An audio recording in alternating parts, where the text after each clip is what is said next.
BJP हो या कांग्रेस, दोनों ही पार्टियों के बड़े नेताओं के पुत्र भी राजनीति में संभावनाएं तलाश रहे हैं।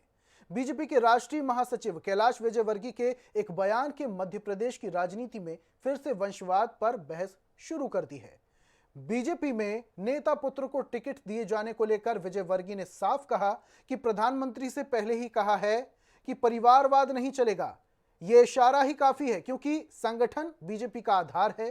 संगठन मजबूत होगा तो सरकार बनने में आसानी होगी। वहीं कांग्रेस ने भी विजयवर्गीय के बयान पर निशाना साधते हुए कहा कि भाजपा के नेताओं की करनी और कथनी में बहुत अंतर है। केंद्र से लेकर प्रदेश तक इसका उदाहरण देखने को मिलता है।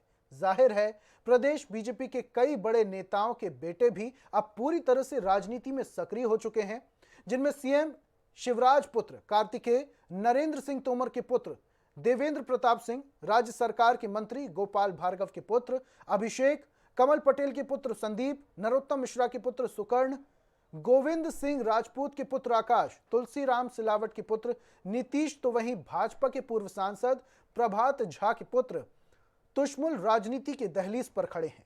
इनमें से कई नेता पुत्र तो संगठन में पद भी पहले पा चुके हैं। जनता पार्टी का आधार है संगठन। हम लोग संगठन को महत्व देते हैं। संगठन मजबूत होगा तो सरकार बनने में बहुत आसानी होती है। तो संगठन में यदि कहीं कमजोरी दिखाई देती है तो वो अपने बताएं, हम कैसे मजबूत कर सकते हैं, इसके बारे में हम लोग चर्चा कर रहे हैं। और उनके जो हमारे पास जानकारी वो शेयर कर रहे हैं, उनके पास जानकारी वो उनसे लेकर और एक जिले के अंदर कैसा प्लान बनाना जिससे भारतीय जनता पार्टी का संगठन पोलिंग बूथ स्तर पर मजबूत हो, यह उद्देश्य। तो परिवारवाद को लेकर एक बार फिर से बहस छिड़ चुकी है। एक तरफ बीजेपी साफ कह रही है कि अब बीजेपी में परिवारवाद नहीं चलेगा, लेकिन दूसरी तरफ कांग्रेस आरोप लगा रही है। कांग्रेस का भी अलग तरीके का आरोप है। बीजेपी के कार्यकर्ताओं और पदाधिकारियों की कथनी और करनी में अंतर बता रही है कांग्रेस।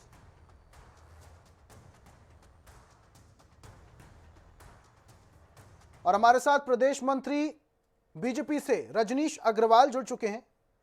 रजनीश जी, कैलाश विजयवर्गीय जी की तरफ से एक बयान आया है और उन्होंने कहा कि प्रधानमंत्री का एक इशारा ही काफी है। परिवारवाद को लेकर उन्होंने कहा कि अब किसी भी तरीके से बीजेपी में परिवारवाद नहीं चलेगा। उनका इस कहने का क्या अर्थ निकाला जाए? क्या बीजेपी में परिवारवाद चल रहा था जो अब नहीं चलेगा?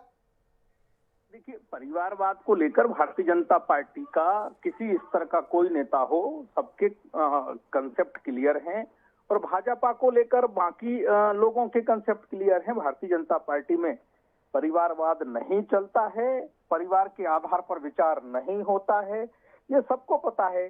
और जब भी इस प्रकार की संभावना होती है तो दो टूक प्रधानमंत्री जी ने कहा भी था।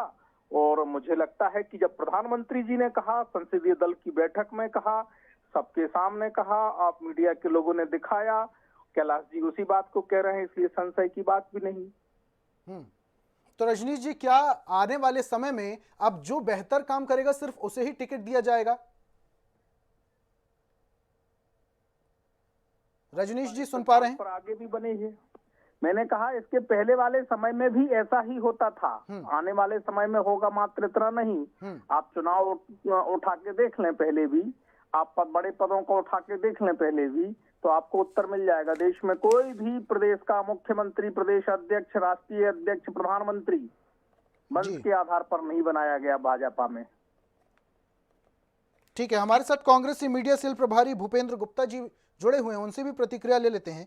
भूपेंद्र जी, बीजेपी की तरफ से कैलाश विजयवर्गीय का एक बयान सामने आया है और उन्होंने कहा कि अब बीजेपी में किसी भी तरीके से परिवारवाद नहीं चलेगा, प्रधानमंत्री का इशारा ही काफी है। क्या लगता है आपको कि पहले परिवारवाद चलता था, अब परिवारवाद नहीं चलेगा, इस पर शिकंजा कसा जाएगा, इस पर रोक लगाई जाएगी बीजेपी की तरफ से? भारतीय जनता पार्टी के जो बातचीत है वो हमेशा इनके 6 मुंह हैं, हर जगह अलग अलग ये बात करते हैं। लंदन में कहेंगे कि जो है हिंदू कोई धर्म नहीं है, भारत में आके कहेंगे कि हिंदू खतरे में है, फिर जो है किसी बैठक में कहेंगे कि जीवन शैली है, किसी बैठक में कहेंगे कि जो है हमारा सबका डीएनए एक है, फिर कहेंगे कि जो है भारत को अखंड बनाना है, फिर कहेंगे कि मुसलमानों को भारत से भगाना है। आप इन्हें समझ नहीं सकते। जो सज्जन ये बयान दे रहे हैं वो तो खुद ही उनका बेटा एमएलए कैसे बना है, उसकी कोई बड़ी कंट्रीब्यूशन है क्या? आज जो है अब, और अगर ये बात है कि परिवारवाद की बात कर रहे हैं, विरोध तो सबसे ज्यादा कौन, आपके अध्यक्ष जी ने इनके बोल दिया कि साहब जो है ये कोई क्राइटेरिया नहीं है। ओम प्रकाश सकलेचा ने बोल दिया कि जो है इस पद्धति को से काम नहीं हो सकता है। तो ये कोई कौन है? राजन पांडे कौन है? सकलेचा जी कौन है? पटवा जी कौन है? ढूंढो इनकी जड़ें तो पता चलेगा कि वंश है। दीपक जोशी कौन है? ढूंढो इनकी कंट्रीब्यूशन ढूंढो। ये जो है चुने हुए जनप्रतिनिधि हैं, राहुल गांधी 3 बार 4 बार से संसद सदस्य हैं, वो तो परिवारवादी हैं, पब्लिक ने उन्हें जिताया है। और ये सब जो है ये महान कार्यकर्ता विश्व के सबसे बड़े लोग हैं जो वंश के नाम पर अभी अपने नए वंश को भी आगे बढ़ाने के लिए कर रहे हैं। आज जो है झा साहब का लड़का सुषमल झा और आपके जो है तोमर जी का लड़का या कि जो है भूपेंद्र जी, लेकिन नरेंद्र जी का कहना है कि पहले भी ये जो लोग थे तमाम लोग काम करते थे, इसलिए इनको पद मिला, इसलिए इनको आगे तवज्जो मिली। काहे का पद नहीं मिला? जी भूपेंद्र जी, चुनाव कोई व्यक्ति लड़ता है और उसके बाद जीत जाता है, उसके बाद कुछ कहने के लिए बचता है क्या? यही तो ये कहते हैं अपने लोगों के लिए, इनका यही तर्क है, वो कांग्रेस के लिए नहीं है ये तर्क, पाखंडी है ये।